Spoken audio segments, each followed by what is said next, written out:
And we are live. Lafayette Mandala, Bibi Fahudie, Peace, Power, and African Liberation. What's going on, people? Welcome to the fifth installment of Question and Answer with Pantha. Do this every Saturday at 12 noon. Hopefully we have a good show today. I always do this to interact with the community, to answer any questions that the community may have about African-related topics. So what I'm going to do is invite some people in here. And after I do that, we'll get started. Hope y'all are having a pleasant Saturday. Hope you're enjoying yourself. I had a pretty good day myself. Just inviting some people in here. Make sure I invite some people that especially asked to be invited.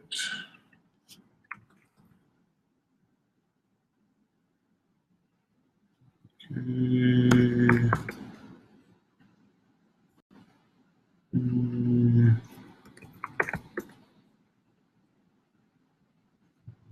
People.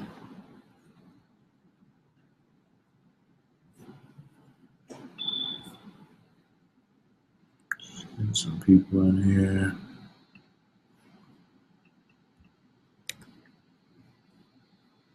If y'all don't know, Mossi Warrior Clan crew that I represent, we have a page now on Facebook.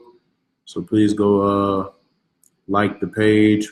We're putting information out on the page as always. So, check it out at your leisure.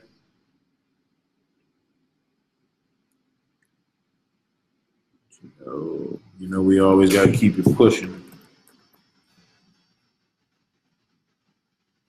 Always got to keep it pushing. Just inviting a few more people, and we will get started.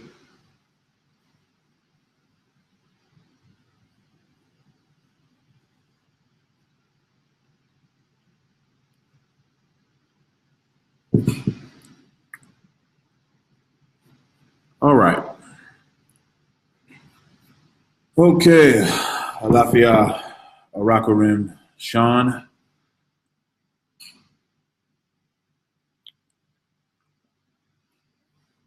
I do have one question I have to start off with. The brother asked a question the other day. Let me make sure I add him before I go any further.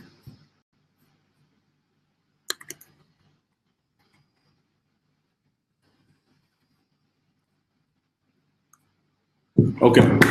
His question was, his brother Roy Walker, and his question was, what is the African influence on world religions? And he specifically wanted to exclude the Black church in the South. Well, to answer your question, Brother Roy, the African influence on the world's religion is very substantial, being that African traditions were the first traditions on the planet, because we're the first people on the planet. So our traditions are something that you can find in the world's religions in small pockets, in small influences. Doesn't matter what book you're talking about, the Bible, Quran, the Torah, the Bava Gita, the Talmud, doesn't matter the religion. You will see our influence just because, for the simple fact that when people encountered us, that's what they saw, because we created that first. So you will see parts of the Bible that read like different parables in Kemet. You will see African rituals that you will find in the Bible as well. You will see things about the Quran that are in African traditions, even down to the mere fact of praying poses, libations, things of this nature. These are some of the things African people can take credit for, because we were the first ones to do it, and it made its way into other world's religions. So I hope I answered your question, babe. Brother, I was looking at my wife's text. All right. When was the first time you realized that we was much bigger than I? Brother Sean asked that question. When was the first time that I realized that we was much bigger than I?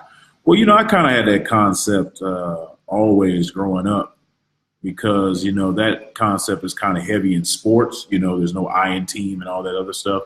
So I've always been a team player.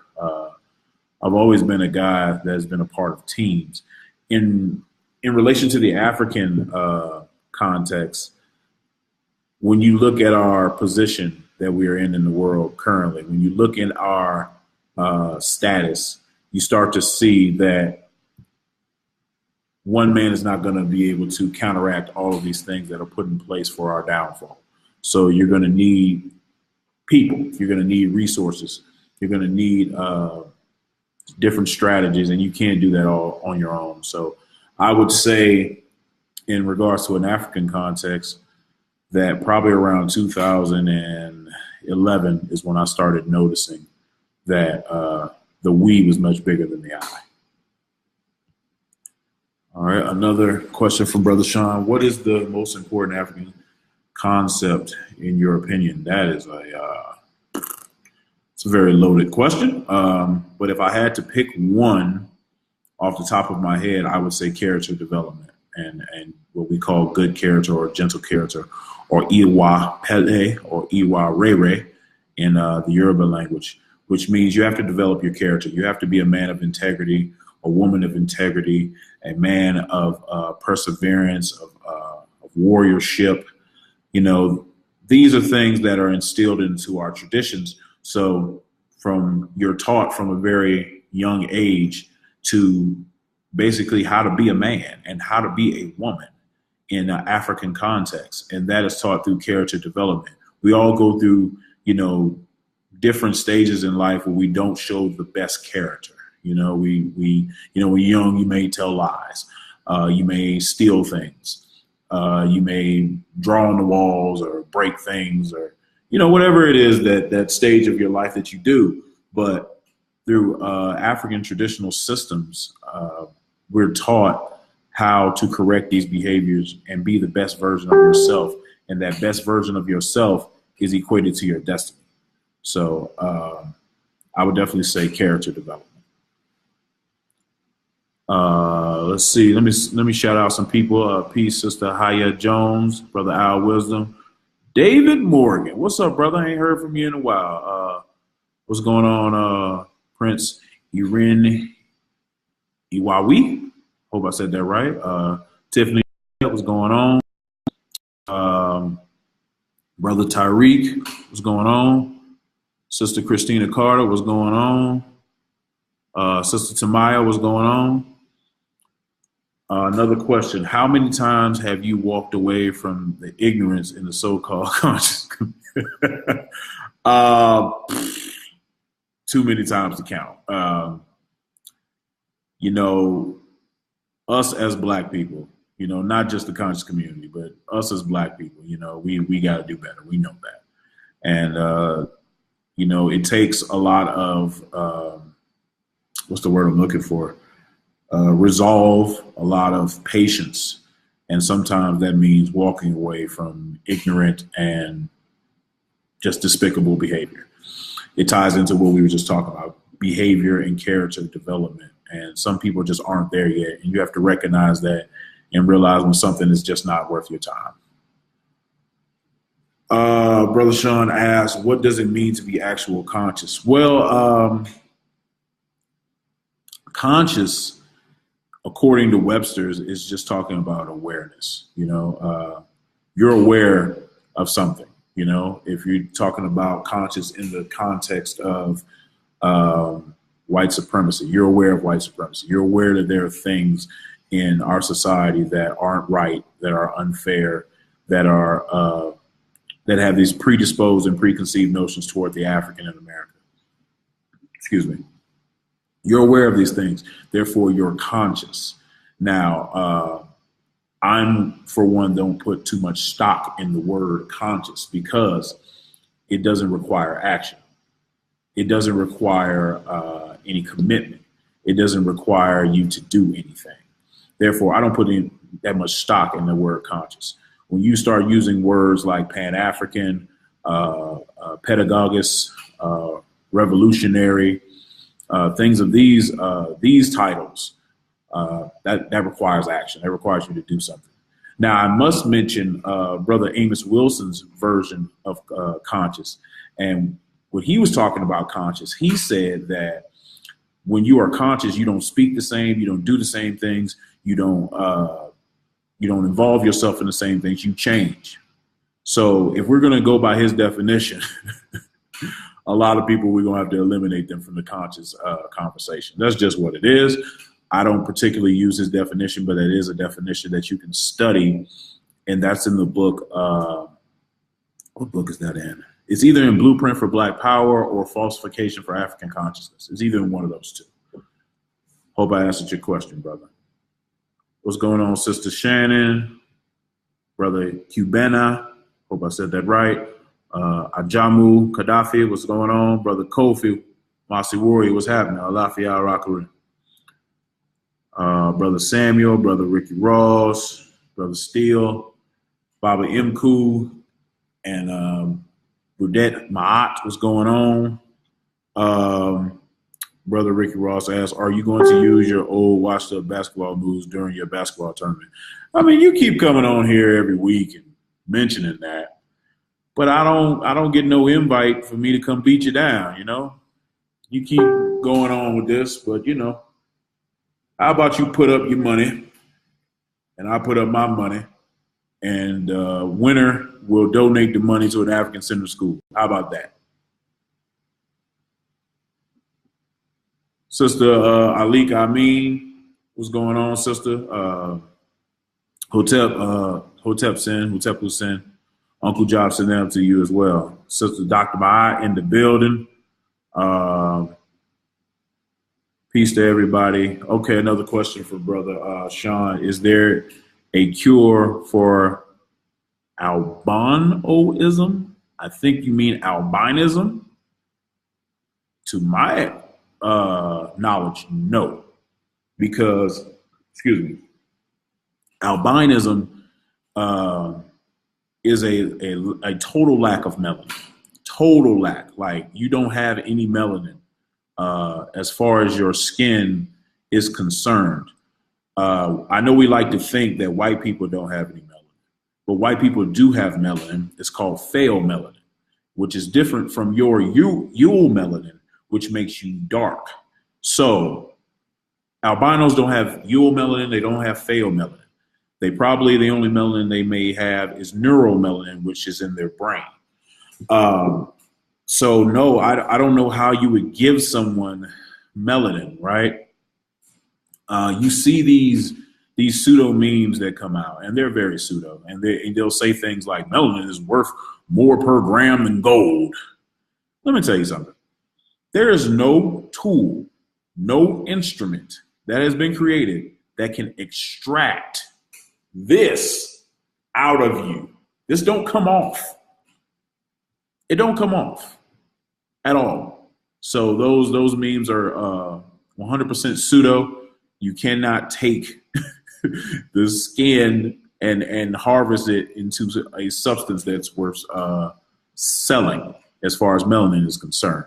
So no, Brother Sean, to my knowledge, there is no cure for albinism. Maybe we will have one in the future. If there's one out there, if anybody knows of one, any pills you can take or to try to put melanin back into you, I'd be interested to see that research. Brother Sean again asks, is there such a thing as indigenous science? Yes. Indigenous in the context of original to a specific landmass, country, city, place, town, whatever. And they do have different forms of science. Ifa is an indigenous science. Vudan is an indigenous science. The Nile Valley system of our brothers in Kemet is an indigenous science. So they did have a method and a way of deciphering and testing their product. So yes, I would consider that a science. Now, where it gets out of control is when people try to pit one against the other without doing any type of calculation or analysis. You have to look at each individual science in its perspective context, in its respective context, in its correct context, and then do your experiments from there. Sean says, when are you going to show up on Mail Trek? I don't know if I look good as a cartoon. Maybe one day. It's everything's up in the air. I have to be home enough, while they're filming for one thing. So, I have to correct that first. Peace, brother Doug, War Eagle. Brother Chief X, what's going on? Excuse me. Peace, brother Jehudi. Let's see. Sister Jarrell, what's going on? Brother Ashwin, what's going on? Excuse me, y'all. I had some Mongolian BBQ. It's coming back on me now. Brother Kofi says, what do you think about African rites of passage? Do you think they're very important to add them back into our communities? Not only are they very important, we are in dire need. And it goes back to what I said earlier about character development. We are not developing character in an African sense. We are not developing as humans through an African method. And if you're not developing through an African method, what method are you developing by? You have to ask yourself that, because each of us belong to a culture, and we express the morals, ideas, and beliefs of that culture. So if you're not expressing it through an African culture, what culture are you expressing it through? And rites of passage are designed for that specific goal in mind. So for the children, for the adults, so we can start raising the type of humans we want to be, so that we can start producing the type of elders we want to be, so we can start moving as a nation together on the same page. So excellent question, Brother Kofi. We are in dire need. Brother Raheem Shabazz, what's going on? Brother Sean asks, what historical piece of evidence in North America would indicate some ancient civilization provided resources to the rest of the world? North America? None that I know of. When you talk about North America, you're talking about the oldest civilizations being, 13,000 years old, and somewhere around that time period. Before that, there was an ice age in North America, 2 ice ages actually, that connected to each other. So, like an untapped place, speaking of North America. So providing resources to the rest of the world, maybe through trade, maybe as a result of the transatlantic slave trade, maybe they provided something that Africans never saw. If you're not talking about that, I don't know of any evidence that exists. Brother Mike Davis, what's going on, man? Brother Jehudi Ma'at. Ali has the kid. This is one of those moments where you have to walk away from ignorance. I can't with brother Ali Muhammad. I mean, I just can't. Brother Yaqub Israel, what's going on? Isa Torre, what's going on? Alaye Ayaba, Ikaro as well. Here it would be Ikale, because it's it's late here, but Ikaro to you. Brother Garfield, what's going on? Happy birthday, brother. Okay, they say the slave trade happened Go on about here with that, Sean. Ain't nobody listening to that. Ain't nobody listening to that. But since you don't see me. Oh, no, I didn't see you. What's going on? My wife is in the building. What's going on? Is anybody else in the building that I missed? I apologize in advance. Um, while we're on that topic of slave trade, um, you know, you have to debunk so much history and evidence, for people to say things like the slave trade happened in reverse. You have to debunk all of these slave dungeons in Africa. If the slave trade happened in reverse, the dungeons would be in America. The dungeons would be other places from a starting point. So, it's just so much you would have to debunk to try to, prove that point. And it's just impossible. I don't know if you've had this question before in one of your last meetings, but what is hoodoo magic about? Well, hoodoo is a amalgamation of African traditions that came out of West Africa through the Caribbean and islands to America. And hoodoo incorporates a lot of traditions that are still traditions in Africa. So you'll see a little Voodoo, you'll see a little Ifa, you'll see a little Obeah, so on and so forth. Like Haitian hoodoo has been infiltrated by Catholics and Christianity. So Christianity is heavy in hoodoo. So it comes to the as far as hoodoo magic is concerned, it is the same as the science that's in West Africa. Hoodoo magic is, a term that's spooky, right? Hoodoo magic, but, magic isn't something that is miraculous, To the ancient African, penicillin to cure diseases is magic. So hoodoo magic involves, herbs, natural things from the earth in a sort of a healing process for people. So that's what it's about, brother. Oshun Damisi Iyalaje, what's going on? Martha Salter, what's going on? What's going on, my boy Troy? What's going on, man? Hope you're doing all right out there in Texas. Peace, Baba. Peace, Baba Babalosa. What's going on? We just having a conversation. People asking questions,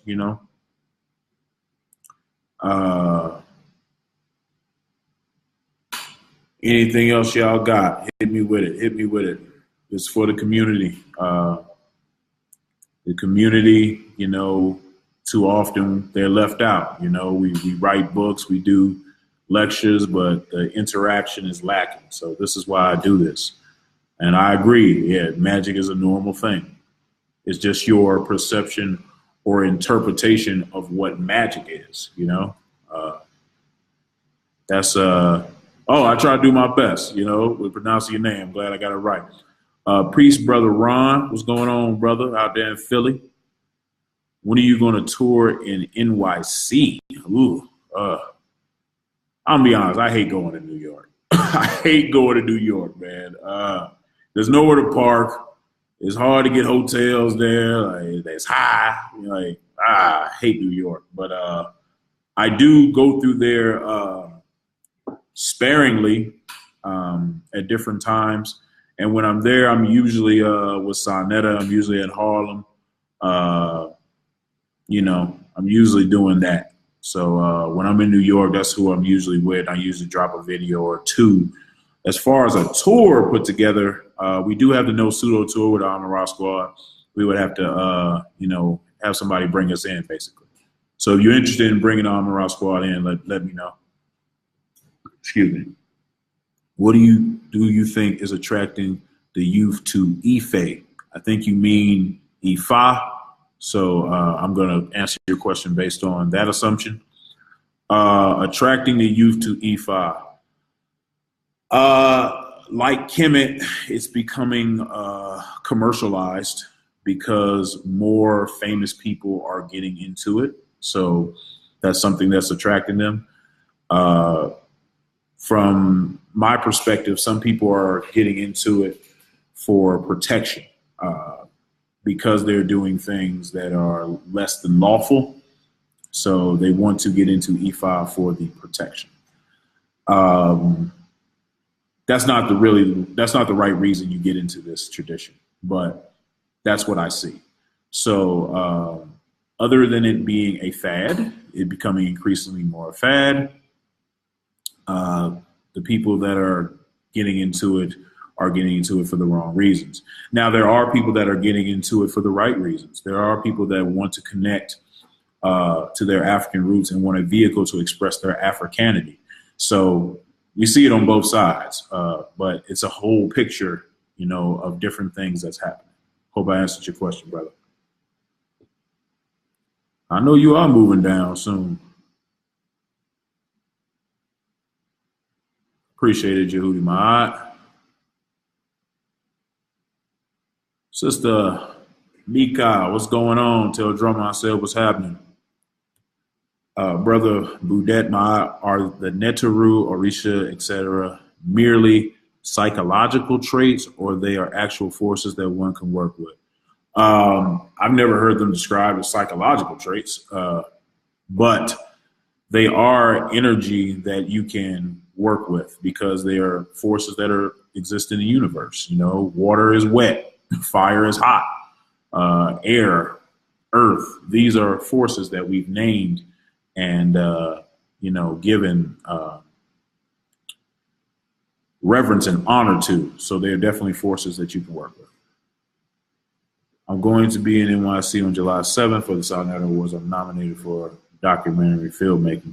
Congratulations, brother. I hope you win that. Peace to Brother South Nether. I wish him well on his awards. I would not be in attendance before I will still be here working, but I hope he has a successful awards. Sister Galen Oshun, Brother Timothy Bay, Brother Howard Stinson. What's going on, brah? My boy Camp, what's going on, brah? I see that nice nature reserve you got going on, man, on your backyard, man. That's epic, bruh. That's real work right there. I appreciate that, bruh. Appreciate you sharing that with us.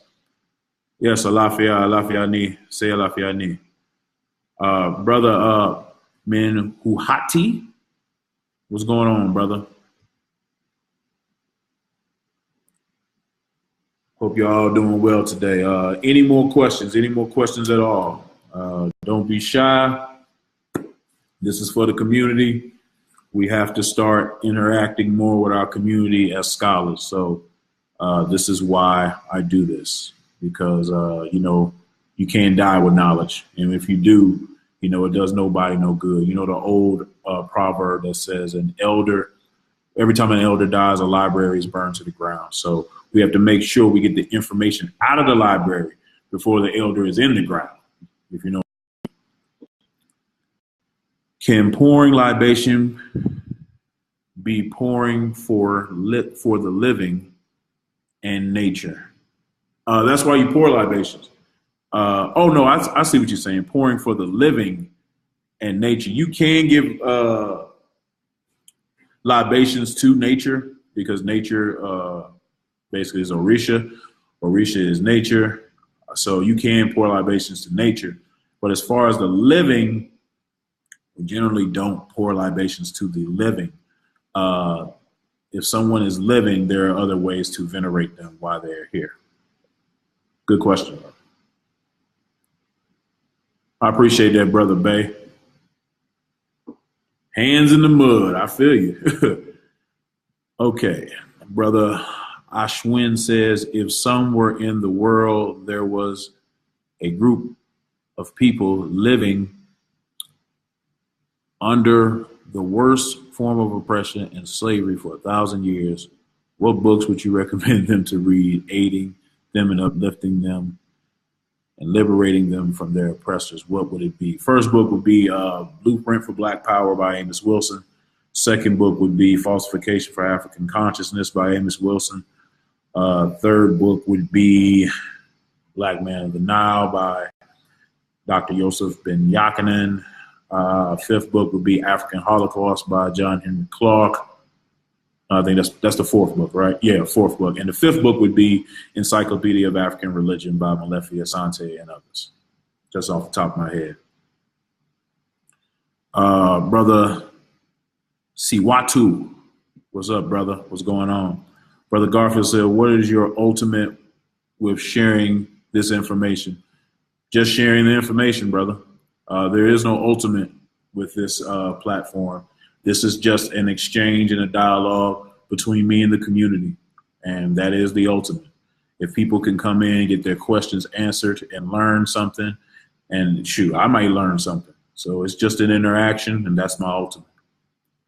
Brother Lorun Agban, what's going on, bro?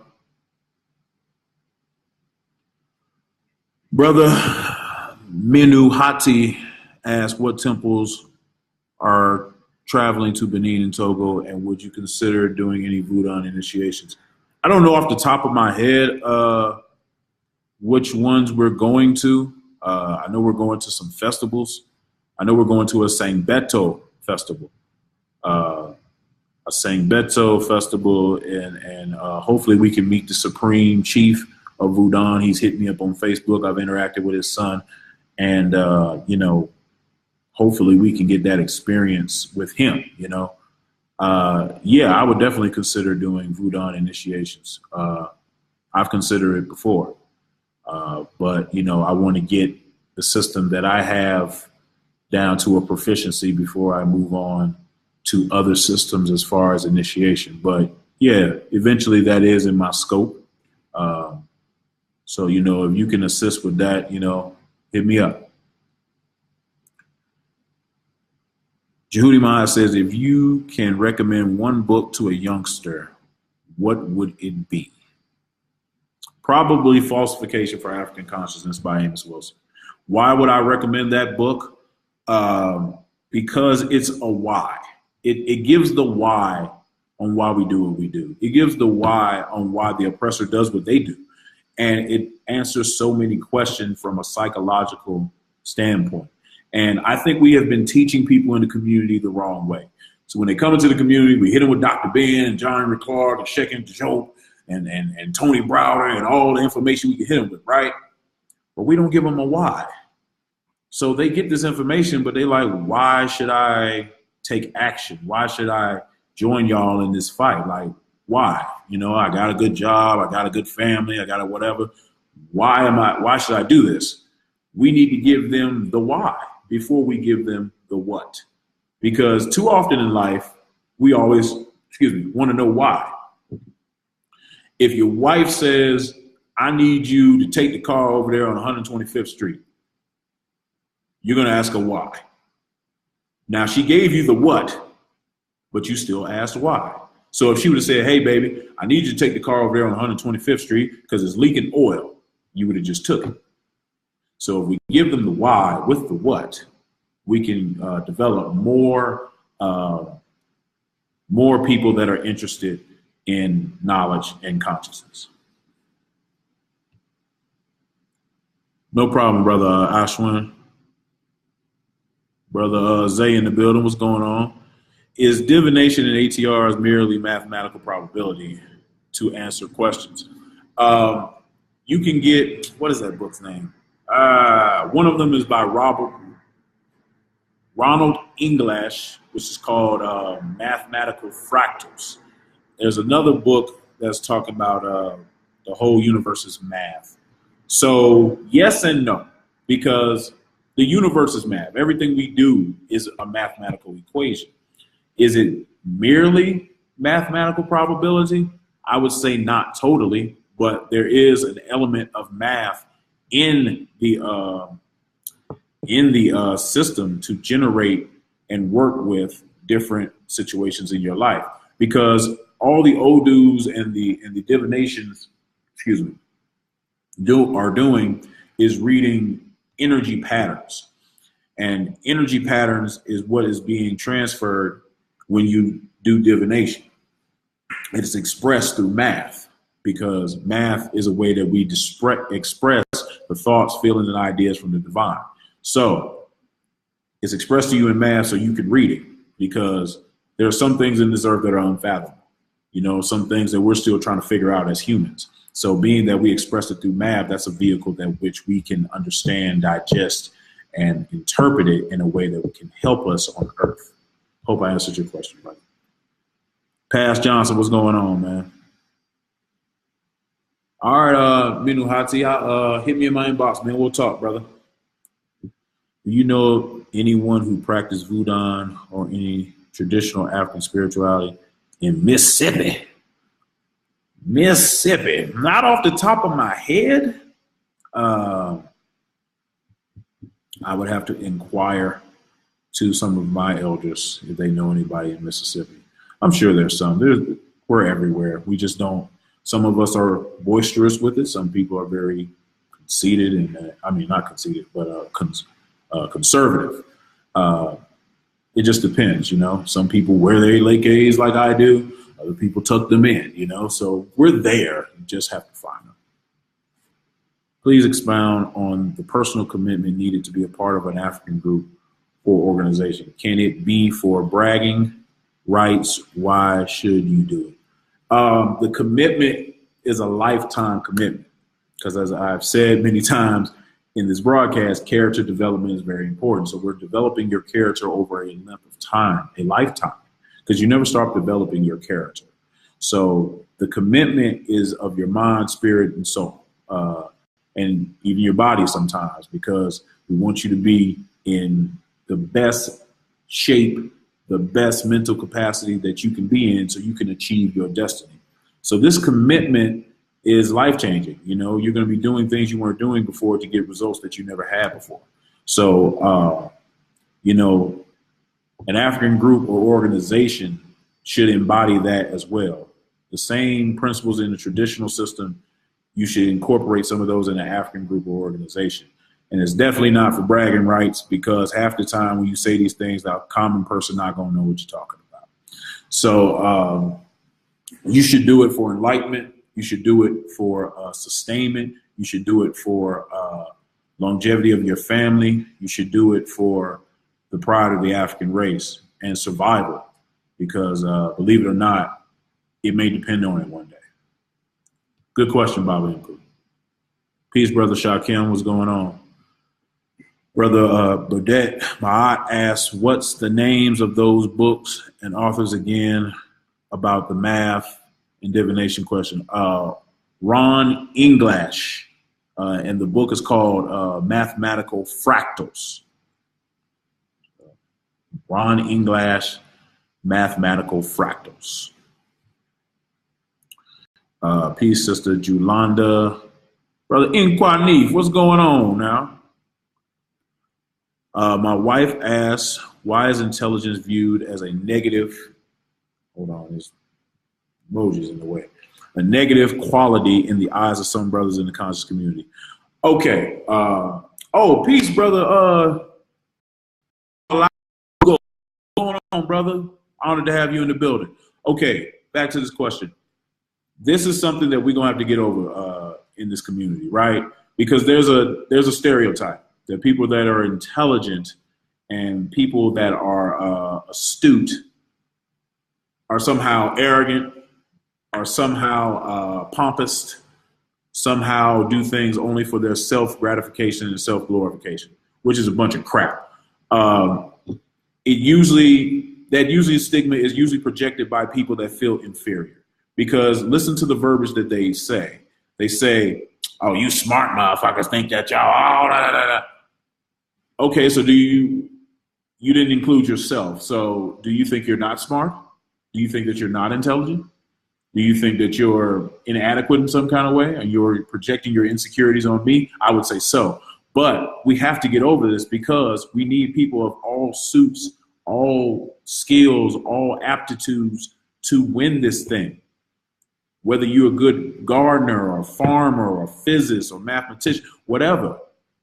We need people of all suits. And I don't know why this anti-intellectual movement has come about, because people want to be real inwards, but they don't want to be people that can get into the nuances and sciences that we need to build a community. You're going to need infrastructure. That takes people that knows how to weld. That takes people people that knows how to plan. That takes people that knows how to execute.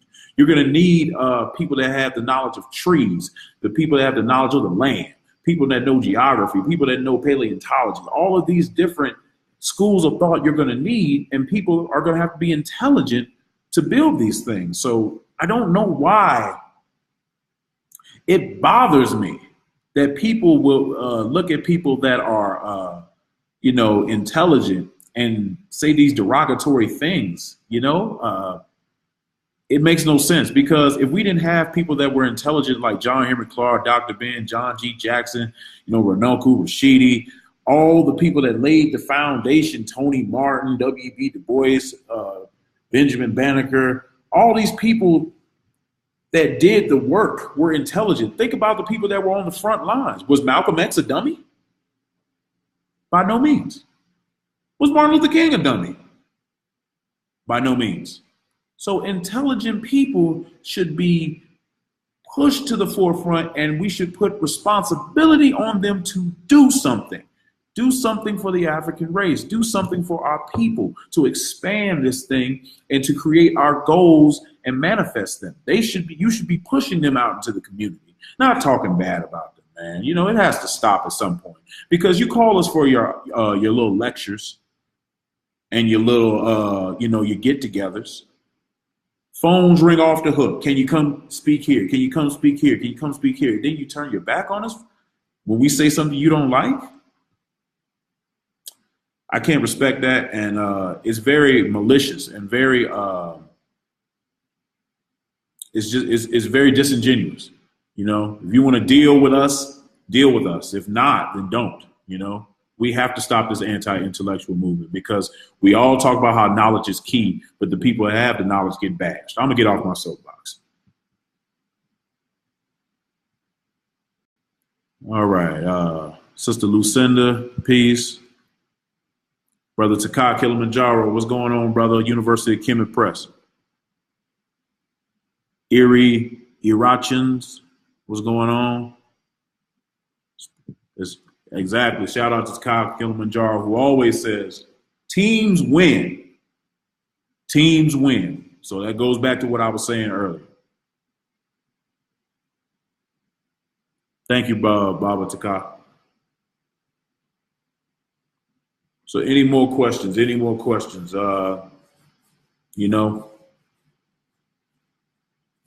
have to get out into the community more. We have to do this. And we have to find a way to break this anti-intellectual movement. Excuse me. We have to get our children back into reading books and not just watching videos, because anybody can make a video, right? I can make a video today and say the most inaccurate stuff ever, and it's out there. Somebody's going to watch it, and somebody's going to say, oh, they're going to take my word for it. They're not going to check anything I say, because people, a lot of people just aren't that diligent. So they're not going to check things that I say. So we have to get our children into reading, checking sources, evaluating sources, understanding the peer review process, understanding the biasness of that the peer review process can have sometimes, understanding that they can create their own peer review process, understanding how analysis and research and methodology works. We have to get our children into that, and that is the only way we are going to survive. Because if we don't, as a society without technology is a dying society. And if we're not adding and producing technology, we're dying. As simple as that. You're dying, because someday somebody's going to come in your space of an area of operation with technology that is better than yours. So if you aren't constantly evolving, constantly pushing that envelope, you get overran. That's just what it is. So we have to constantly push that envelope to the African people. We have to. Brother Frank Orr, what's going on, bro? Nah, you ain't miss it, man. We just 40 minutes in. Brother Owunsu out in Ghana, out in Wagadu, as the ancient name of Ghana is. Peace, brother. Sister Michelle, what's going on? Baba Mku asks, why is there a problem exposing the predators of all types in our community? It should not be taboo. Well, this is the thing. Predators of all types. We're loyal people, right? And sometimes our loyalty extends too far. So if a guy is in the community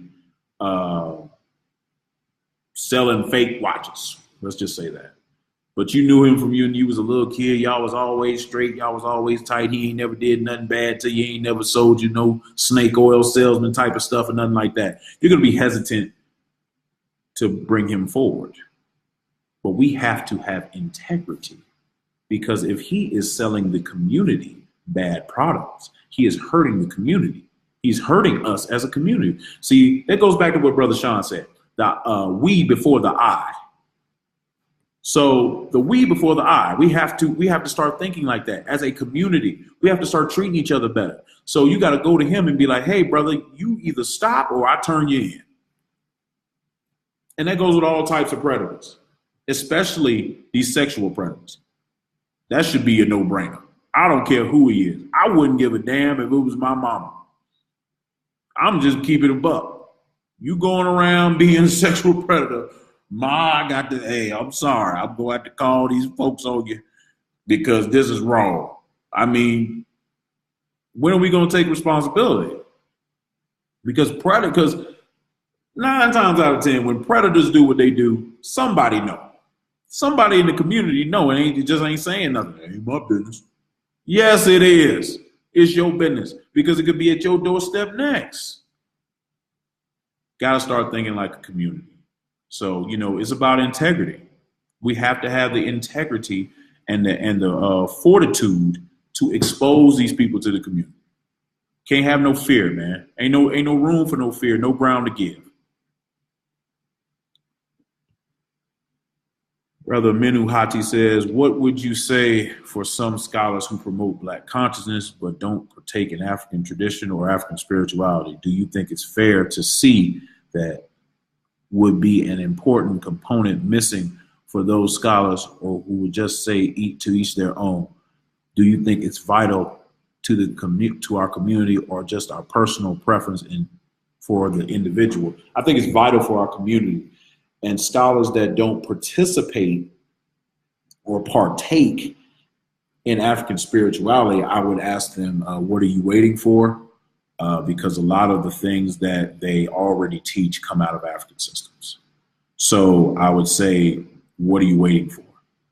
Come into a community where you can effect more change. Come into a community where you can learn more about traditional culture, which will help you in your studies. And also, some of these scholars, I'm going to keep it a buck, need protection. We all know how the United States operates. We all know how the United States operates when it comes to men and women in power and people that can't be bought, or people that can't be in any type of way. They seek to destroy them, either through the media, either through, discrediting them, or the bullet. So you need to come where, we have some ways to protect you. To be quite honest. And I'm going to use a brother for an example. The brother, Dr. Umar. The things that he talked about doing, he should have been in African spirituality. And he is now.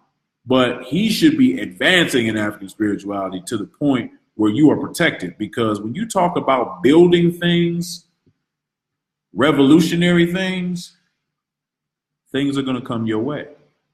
I sat there and watched his court case. And don't get me wrong, people that know me know I'm not the biggest Dr. Umar fan. But I sat there and watched his court case and what they tried to get him on recently. And it was flimsy and frivolous as hell. But they came after him anyway, didn't they? This is what I mean. You have to get some type of protection. And in our traditional communities, we have ways of doing that. So I would say, come on home, come on in the fold, and for those that make disparaging marks about African spirituality, you're hypocrites. Why do I say that? Because most of most scholars, Afrocentric scholars, believe in a spiritual principle that whether they admit it or not, whether you follow the 42 laws of Ma'at, whether you follow the 16 laws of Ifa, whether you follow rules and laws that were made by Dr. Ben or John Henry Clark, they all go back to African principles. So for you to talk disparagingly about traditions, you're a hypocrite. It's just that way. You need to learn more about traditional cultures before you make these disparaging statements. What's going on, Brother Tavares? My wife's good. Baba Mku. I hope he's good with my answer. If not, I can follow up. Brother Frank says, can you explain the truth about black and white in reference to them being titles and not color references? Also, how and why they changed them for their own agenda. Okay, black and white, we know those are not really racist. Those are racial epithet identifiers based on the 4 races that were created and acknowledged in our government. Black is, a color. So is white. You will rarely meet somebody that is actually black. Now, some brothers in Sudan that come quite close, but for the rest of us, we're not actually black, right? And same thing for our counterparts. You won't meet none of them are this. I've never seen a white guy that was actually white, right? So these identifiers are, they're cultural slang, just like, Asian people are called yellow. They're not really yellow, but that's what they're called. The Native American is called red. It's not actually red. He may have some reddish tone to his skin, but he's not actually a red person like a crayon. But these are just, racial epithet identifiers. Now, as far as them changing them to their own agenda, that has been suggested, but this is what I've seen throughout history. The black has been referenced, attached, aligned with bad, right? And the white has been referenced, attached, and aligned with everything good. Now, that creates an emotional response out of us, right? Because the first thing when you think of white, you think of white person. The first thing when you think of black, you think of black person. It's kind of done a mind job on us because you go into African spirituality and they don't have that concept. So you'll see white is appropriated with something good. You'll see black appropriated with something good, but sometimes black is appropriated with bad. Sometimes white is appropriated with bad, but they don't have that concept that we have because they didn't go through Jim Crow era. So it really did a number on our minds because now we have to relearn what these cultures mean in an African context versus what they mean in an American Western context, In the American Western context, they are associated with, all types of stuff, and it's usually negative when you're talking about black people. So they definitely use these colors to their agenda and these designators, but you don't have to subscribe to that designator if you don't want to. And you don't have to subscribe to any of the stereotypes that comes with that color. So I hope I answered your question, brother. Are certain YouTube channels a detriment to the growth of African minds and hearts? Certain YouTube channels. What YouTube channels in particular, Brother Sean? Don't come in here dancing. Of course, there are YouTube channels that are detrimented to the detriment of our African hearts and minds because, for the lack of a better word, they spit bullshit. And sometimes it's not even the owners of these channels themselves. They just let everybody in. Anybody with a camera. Just come on in here and tell us what you think about Africa. Well, Africa is 1,000 million old. It came from another planet on the third rock from the sun. And we let this stuff out. Like, we have to take responsibility at some point. We just can't let everything. You can't let everything in. I mean, come on. Some of these people, when you hear their presentations, you just like, really? That's what you want to present on my channel. But People let them in because they, for whatever reason, views, money, whatever it is, they let them in. I don't let people on my platform that I know are pseudo. That's just what it is. If you go on my channel, Black Pantha, BLAK PANTHA, you will find Taka Kilimanjaro, Brother Tahir, Brother Garfield, Dr. Jai Isa. He's on the Mossi channel. But if you go on our channel, you will find qualified, accredited, credible people that I can 100% say they know what they're talking about. Not to say that they're perfect, but 99% of their information is on point. I can't say that for every channel. Everybody's not checking these records. Everybody's not doing their due diligence. That's just what it is. And we need to start. And we got to take responsibility. Brother Amp Twin, what's going on? My wife asked, explain pro-Black versus race first. Can anyone be pro-Black? Do the two correlate? Okay, this is gonna hurt some feelings. Pro-Black, you're for Black people, right? Anyone can be for Black people. I hate to break it to y'all, but anyone can be for Black people. Anyone can be pro-Black. You have homosexuals that are pro-Black. You have white folks that are pro-Black. The sister, the white woman that teaches at, I forgot the university, but her name is Jane Elliott. She gives an anti-discrimination class. She has said that she is for minorities. Black people are minorities. Therefore, she's technically pro-Black. See, I don't put that much stock in pro-Black because you can be pro-Black, but you can still be for oppression. Let me explain what I mean.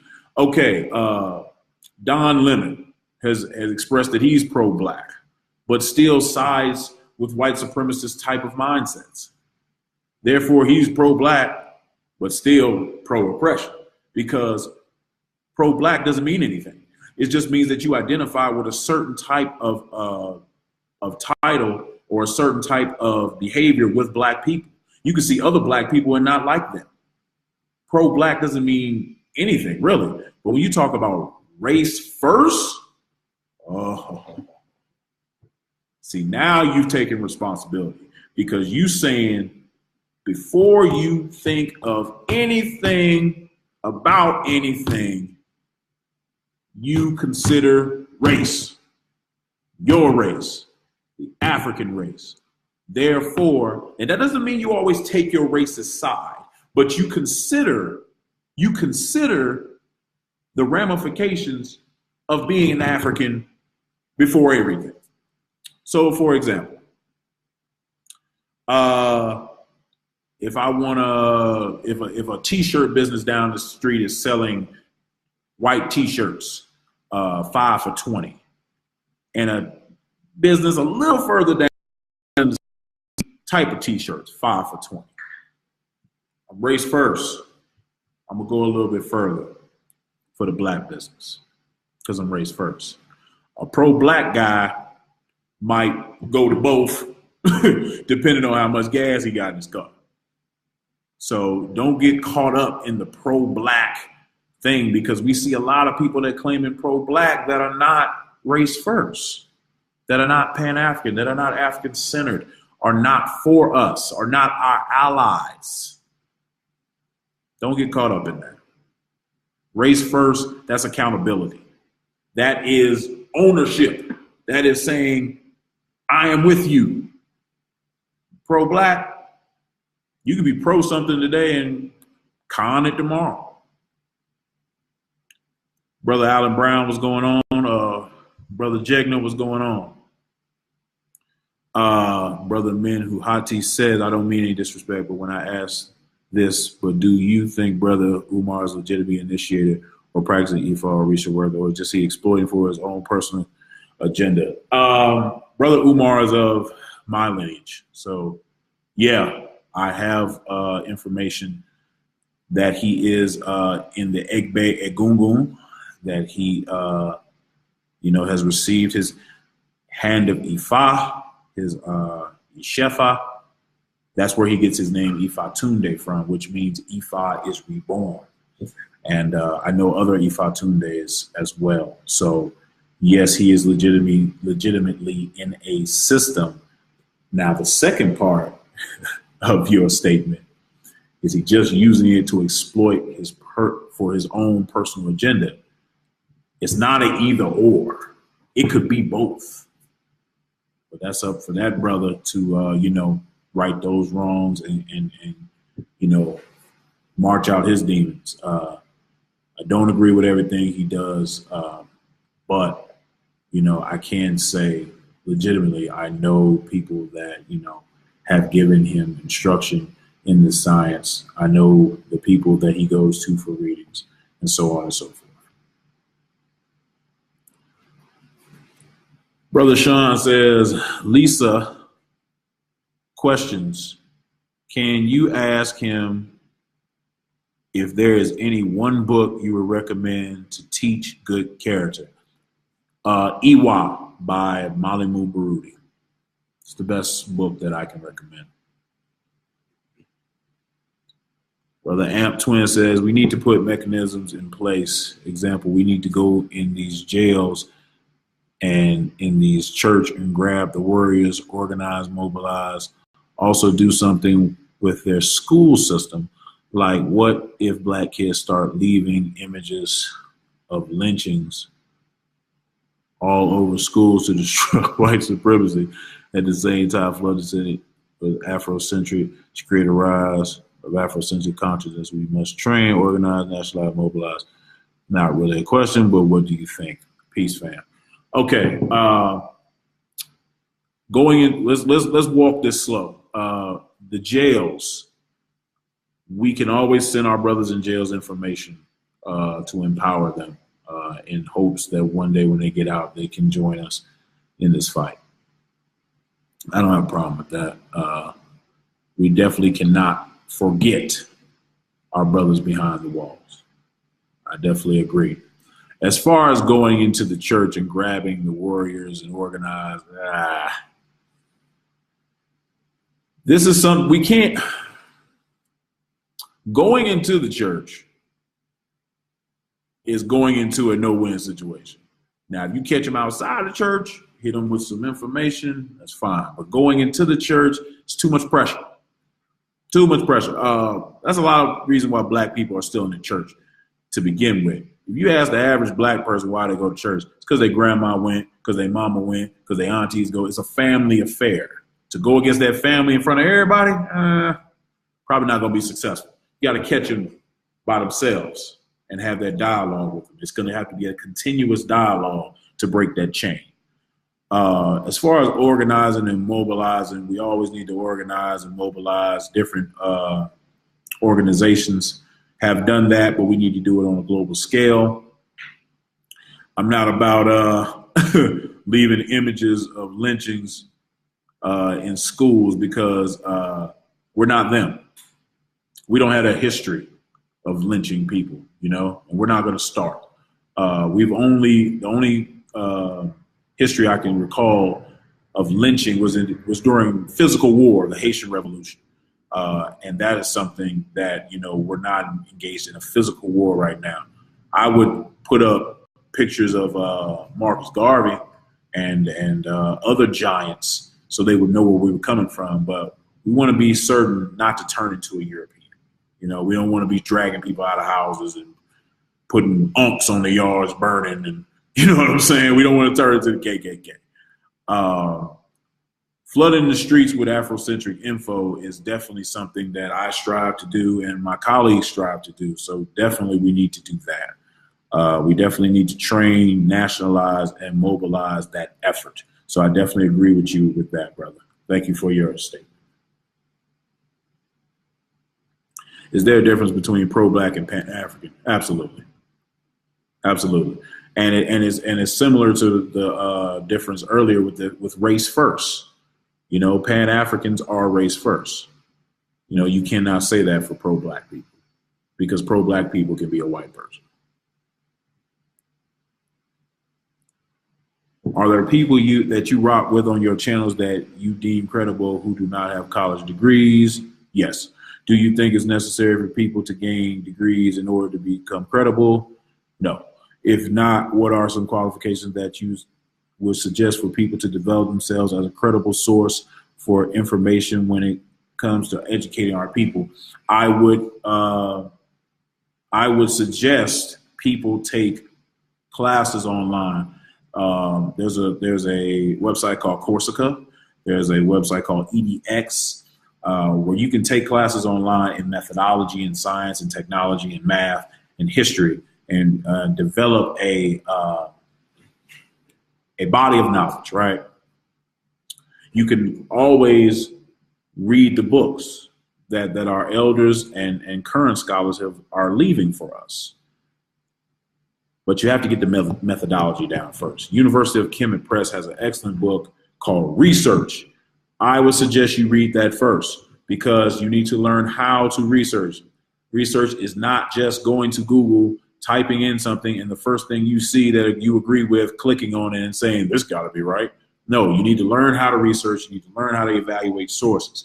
You need to learn how to detect bias in sources. You need to learn how to do a literature review. So I would definitely say start with that research book from University of Kemet Press. And then once you learn how to do that, you can take any bit of knowledge and chop it up, walk it down. Appreciate that, Ayaba. Washington Pierce, Lafayette, Iya. When starting a business, should we be dealing with all people in order for the business to thrive? Okay, when you're starting a business is a part of capitalism. If you are selling ribs and a white guy come in your shop and say, I want the number 7, give him the doggone number 7. Because there is no, I only sold to black customers this month, so I ain't got the money to pay my mortgage. Like, that's unacceptable. You know, when you talk about business, you talk about capitalism. You know, this is something that you need. This is something that you need for your family. Now, when you talk about things like organizing an effort for information or martial arts or something of that nature that's revolutionary, then you can be a little more, you know, you can exclude people. You know what I'm saying? But when you talk about business and capitalism, everybody got to eat. Make sure that you eat. Can you name that book again? Type it here, please. The name and author on Ifa. Did I name the book on Ifa? Not sure that I did. But a great book on Ifa. I will type it in here. Cradle of Yoruba Civilization by Araba Logun Kudo.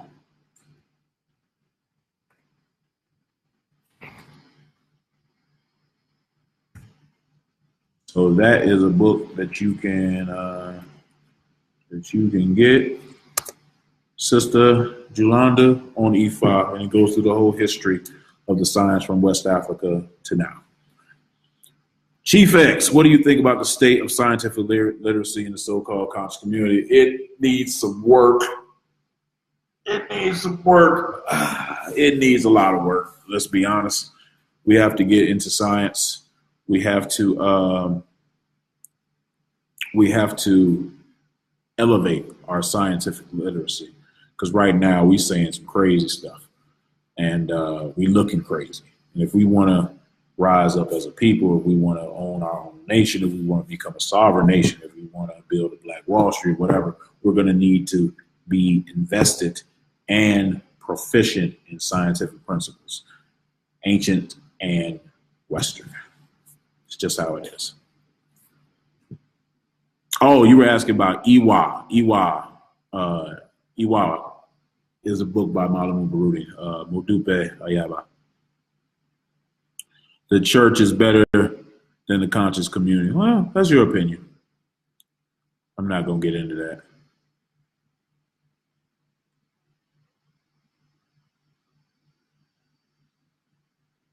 What's up, brother Nash? Brother Gerald Nash, what's going on, brother? All right, I'm just going through comments. Thanks, man. Exactly. We got a lot of pro-black white people. Yeah, you do. You do have a lot of pro-black white people. Reading is fun. I was just about to say Jakaki and Manjaro books are a great source of information. Also, can you or your wife list those websites you mentioned? At the top of my head, I know one is EDX. Hold on for just a second, fam. I want to get the correct spelling. EDX.org. One. And I'm looking for Coursera. Okay, Coursera.org.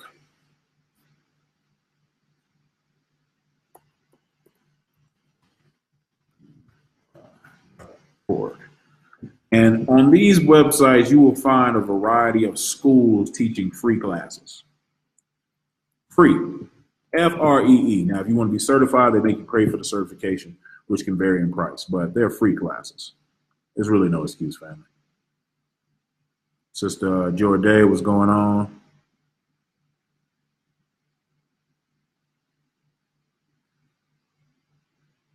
I always mess up the title to Chief Dio's book, man. He gonna kill me. I'm sorry, Chief.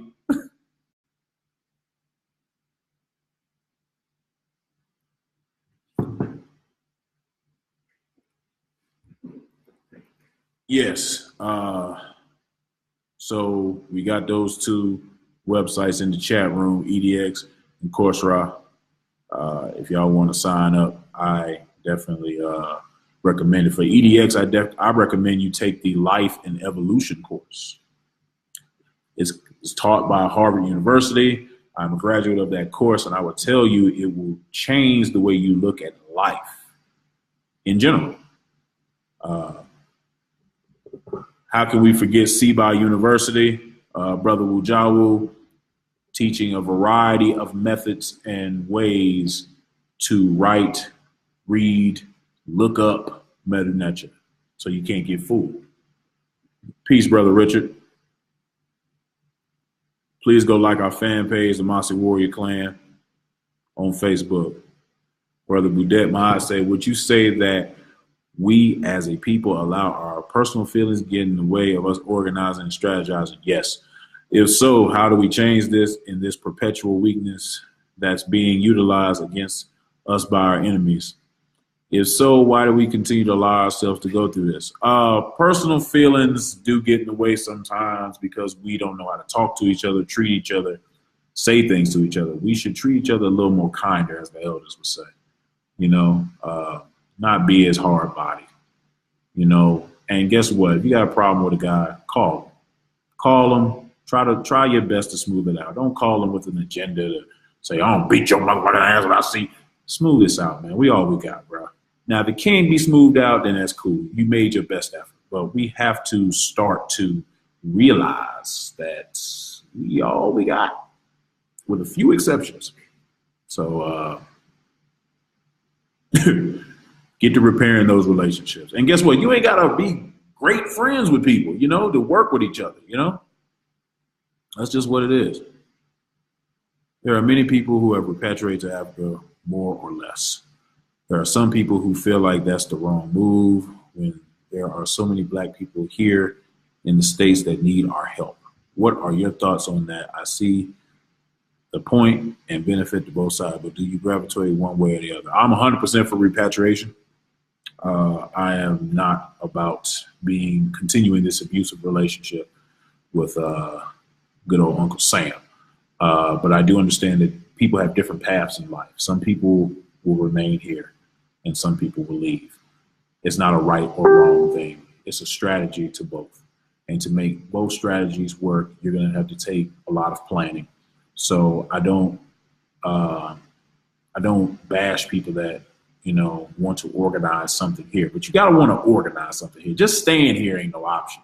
You got to organize something to take this pressure of this white man boot off your neck. You got to do something.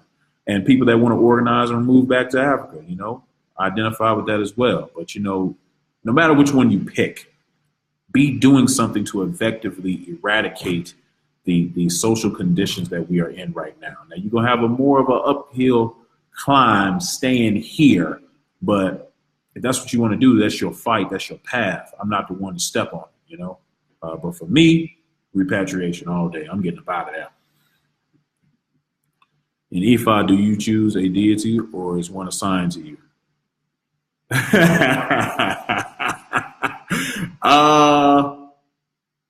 That is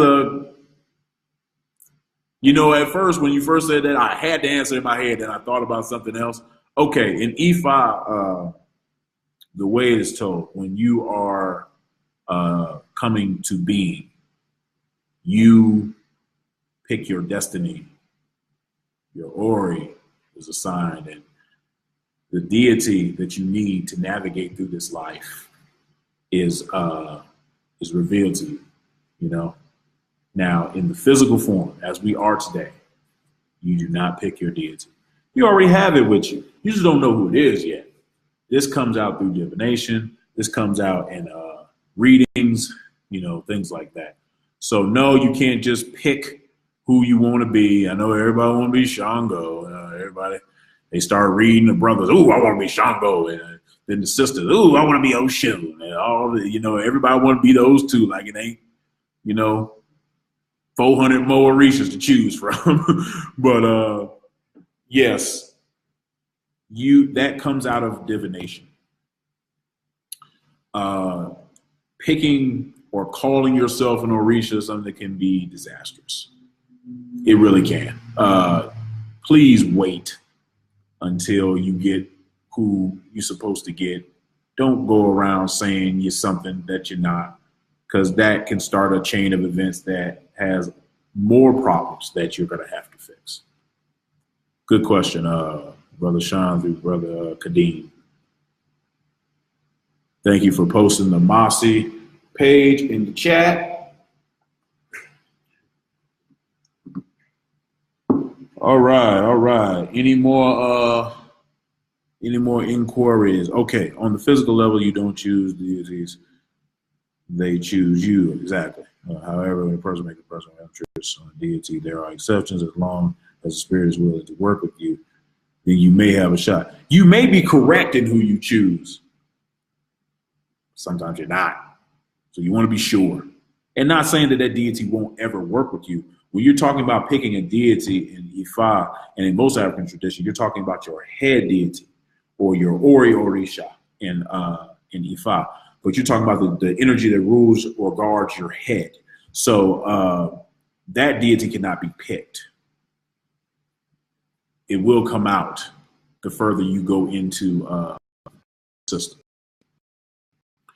My wife says, I know warrior brothers be confused when they learn that they are Omo Oshun or Yemoja. Oh, yeah, boy, you went in there like, I'm going to be Shango. You came out, Oshun? Well, I'm a man. Understand that these Orishas are not limited to gender. We express them through gender, but the energy can be in a man. The energy can be in a woman. It doesn't mean that you're less of a man or less of a woman. There are women that have male deities. There are, men that have female deities. My Babalosa has been a priest of Oshun for over 20 years. So don't take it one way or the other. But this is what I mean by don't pick something, because it could be the total opposite of what you picked, This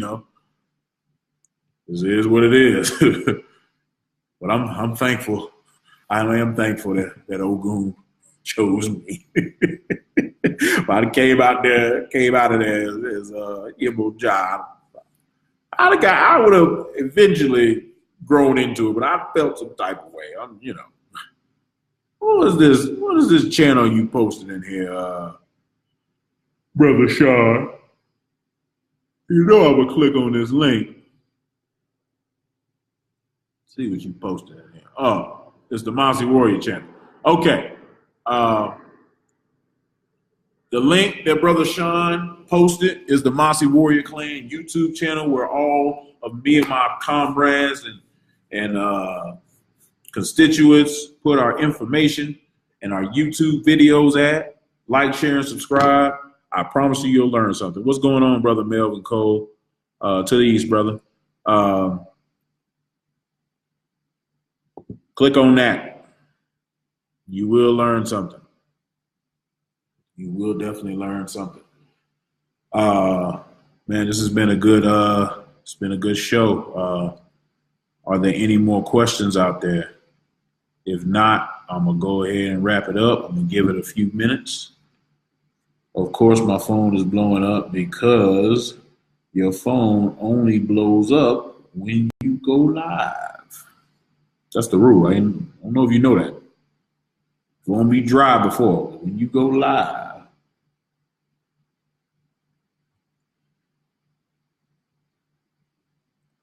comment every time I watch your lives. Some brother, I need to accept his friend request. Why did we go to the same high school? Wait a minute. Let me look at this brother.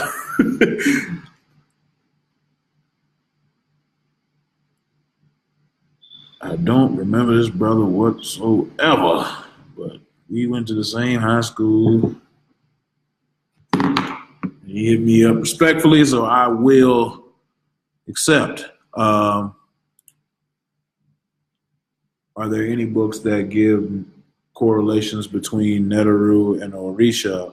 The only ones that touch on the subject that I can think of is Nasu Biti by Asari Motep, but it's not a full comparison type book.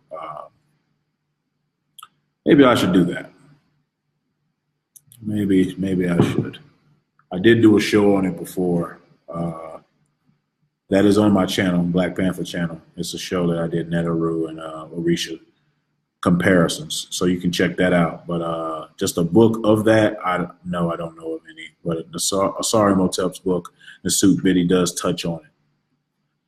There are many people who have been initiated into spirits but never initiated into Ifa or Afa. Those people often have problems sometimes because they went too far first. They would have known they weren't compatible with those spirits, and therefore the root of them problems. I agree. It all depends on your destiny and your reading, where you should go. And you should always continually get reading so you make sure you're making the right choice. I myself, I have to go straight to Ifa. So other people don't have that path. So everybody has their own destiny, their own path, their own place where they should and have to be. How you get there is, different. But, we all going to get there if we stick with our respective systems. Oh, that's why I don't know you. You class of 08. I was gone in 03, brother. Okay. Where's the best place to live as a Black person who wants to live around other Black people in African culture and consciousness? From your experience in the States, my wife not going to agree. But I'm going to say Atlanta. Come on, man. Ain't no place better than the A, man. As far as Black culture and consciousness and events, got it all in the A. Got numerous Ifa Ilays that you can go to. Got a Khan tradition here. We got the cultural Black Dot Center in Lithonia, Honor Rock Squad headquarters. We got we got vegan restaurants. We got two back-to-back, Soul Inn. Not Soul Inn. Yeah, Soul Inn, and I can't never remember the other one, but it's my favorite. We got it, man. Every weekend, somebody coming here to speak. Ashra Kwesi been through. Umar, Amon Ra Squad, Sadnetta. They all come down, for African culture and consciousness, man. Atlanta is one of them power packs, man. In my opinion, we just have a lot of people in the community here dedicated to that. We got Molly Mooper Rudy. We got, you know, so many different elders in the community, you know, that do work, you know. That's just my opinion. New York is another good one, particularly Harlem. There's a lot of brothers there that are putting in work in Harlem. I like going to Harlem. I just don't like staying in Harlem. So you know it is what it is. Brother Balagoon Ifageme. Lafayette, brother. So yeah. That's my take on it. Don't roll your. Why? I told she wasn't going to agree. She rolling her eyes and she don't like the A. But you know, I love it. I love the A, as my cousin Lantastic would say. If there's no more questions, I'll shut it down.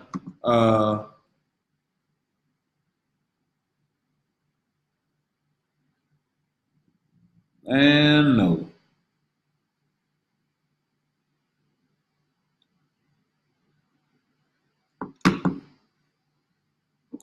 What's up, brother Kufu in the place to be, brother Nahisi? What's up, man? What you saying what to, man? What's the problem? What I say wrong? I appreciate it, Ayaba. Do aliens exist? I'll leave on this question. Okay. This goes back to what I was saying about the question, the course on EDX about life and evolution. They will teach you how they look for life. And how they look for life is by elements that create life: water, carbon, hydrogen, these elements that are abundant in the universe. So they scan these areas that create life, looking for life. And there is an institute called the SETI Institute that have created a type of camera, and they scans our universe. So far, I believe like 2,000 to 4,000 planets have been scanned. No life has been found yet. But I will say this. If let's just say hypothetically, aliens exist, we are looking in the wrong place. They're not going to come from another planet. They would come from another dimension, or a pocket dimension, or a dimension beyond our 3D, because there are other dimensions according to our African spirituality. There are other energies out in the world according to our African context. So if there are in fact aliens, beings that we have not encountered yet, they would be in other dimensions, not on other planets. That is my opinion. Brother Alu Babe, Power, Lafayette, brother. How long has the Almirah Squad been established? I believe since 2010, brother. I have been a member since 2014, 15, somewhere along there. I believe 15. What does your wife, I think you want to say, why does your wife choose New York over ATL? I'd ask her things because she's a New Yorker. That's my hypothesis. Now, easy, you late, man. You an hour and 28 minutes late. You gonna be mad. Brother Kufu. Neil deGrasse Tyson. I love Neil deGrasse Tyson. I've used Neil deGrasse Tyson's work in my presentations. I want to read his book, Astrophysics for People in a Hurry, I believe it's called. I want to read that book. But yeah, I love the brother's research. Not that I agree with him on everything, but I love the brother's research. AT aliens. Yeah, AT aliens. Old school ATL people know about that. All right, y'all. I'm going to go and get out of here. It was a great show. See y'all next Saturday at noon, man. Black African Power, Mossi Warrior Clan, Almirah Squad. Check out our channel, Almirah Squad Media, Mossi Warrior Clan on YouTube. My channel, Black Pantha, BLAKPANTHA. On YouTube, we got a Facebook page, Mossi Warrior Clan. Check that out as well. Nahisi said he going to the bookstore. Hey, brother, you got to be on time. I'm sorry. But, I appreciate y'all coming out asking y'all questions, man. Enjoy your Saturday. Spend it with your family. Pour libations for your ancestors and your loved ones. Or dabo, which means goodbye.